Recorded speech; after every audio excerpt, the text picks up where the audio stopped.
Let's quickly select a free picture from element. This is a free picture. Let's select that. Let's set it as background and let's download it as a PNG file. Now let's go to apps and search for background eraser. We will choose the first one that comes up.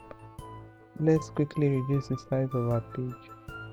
Let's open the background eraser. We will choose this picture we've downloaded and import it back. Let's remove the background.